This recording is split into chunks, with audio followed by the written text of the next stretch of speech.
Steve Ludwig, also known as Mr. Insurance. Today, I'm going to answer a question for you of what makes an ATV or a UTV street legal. After all tedious paperwork has been taken care of, it's time now to add aftermarket parts that require you to keep you safe. Again, these requirements vary for each locality, so it isn't a comprehensive list, but please pay attention. Let's take a look at some of the most popular street legal modifications. The first one is going to be a turn signal kit. A required addition for any street legal ATV or UTV is going to be a turn signal kit. There's several kits out there, so how do you know which one is right for you? Well, several companies offer both universal turn signal kits and model specific kits. Anytime that you're adding aftermarket ATV or UTV accessories that require wiring, make sure that you're obtaining a wiring diagram of your vehicle and have a solid understanding of how the new parts will affect your battery usage. Most small upgrades can be added pretty easily, but still require some knowledge of how your vehicle's wiring works.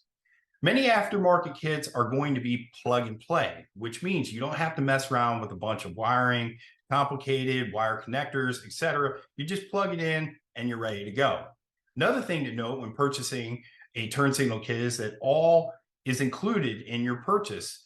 Nobody wants to get ready for an install and then realize that you have to stop and purchase an additional wiring harness or any additional parts.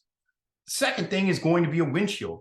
Some cities or states require your ATV or UTV to have a windshield in order to be considered road legal.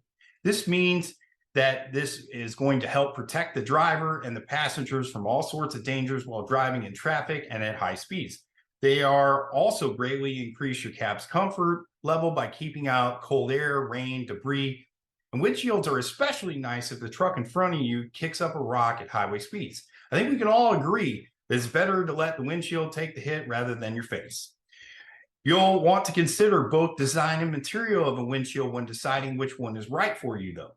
Glass windshields are strongest and can be fitted with a windshield wiper, but they are heavy and they only are available in full windshield style. Now, you've also got polycarbonate windshields, which scratch more easy, but they're lighter, cheaper, and made into multiple styles, like a full, half, and flip type of a windshield. Please note that before making a purchase, check your local laws to see what kind of windshield your area is going to require. Some require a full windshield, while others will give you a little bit more flexibility. So let's go to the third thing now, mirrors. Having a clear line of sight is of the utmost importance when you're driving down the highway in your car or truck. Well, that's no different when you're behind the wheel of an ATV or UTV. Your vision needs to extend 360 degrees around your ride, and the only way to accomplish that is with a set of mirrors. You'll most likely need a rear view mirror and a set of side view mirrors in order to make your machine legal for road wiring or road riding. They have come in many styles and materials. They include plastic and billet aluminum. When you order your rear view mirrors, make sure that you pay attention to the tube size for your model, as that these are going to vary from machine to machine. Plastic is also less expensive alternative to some of the more pricey aluminum models, but if you ride hard, though, it might be worth the extra cash to get something sturdier. Heavier trail riders tend to damage plastic aftermarket parts more frequently. Now, there's also other modifications. In addition to turn signals, a windshield, and mirrors, here are some of the modifications that may to add in order to make your ATV or UTV street legal. Let's start with the electrical upgrades. You've got brake lights, headlights and taillights, horns, and a speedometer. Let's finish with non-electrical upgrades. Seat belts, rear reflectors, license plate mirrors and carriers, mud flaps. By making these changes, you can enjoy the luxury of driving your side-by-side to work while everyone else is snowed in or driving your four-wheeler straight from the garage to your favorite trail. Is it worth the investment to make an ATV or UTV street legal? Well, it really depends on where you live. Making an ATV or UTV road legal can be quite an investment. So how do you know if it's worth it? The main thing to consider is how often that you'll be able to ride on the streets. Many parts of the country, it's not hard to find off-road trails that are easily accessible from main roads. If you live somewhere like this, making your machine street legal could save you money on a trailer and transportation costs.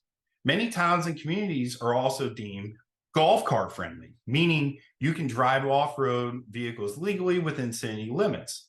Residents in these areas would benefit greatly from a street legal ATV or UTV.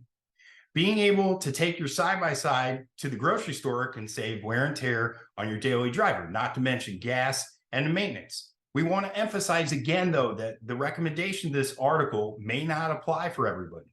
Requirements may vary state by state, county, and city, so you might need to do more or less to make your ATV or UTV street legal. Only your personal research will tell you exactly what you need. Once you know what is required, though, of you, you're well on your way to making your favorite machine roadworthy. Now, if you have any questions or comments, please leave those in the comment section below. I'll be happy to answer those questions as quickly as I can. But again, until next time, guys, be safe out there. Take care.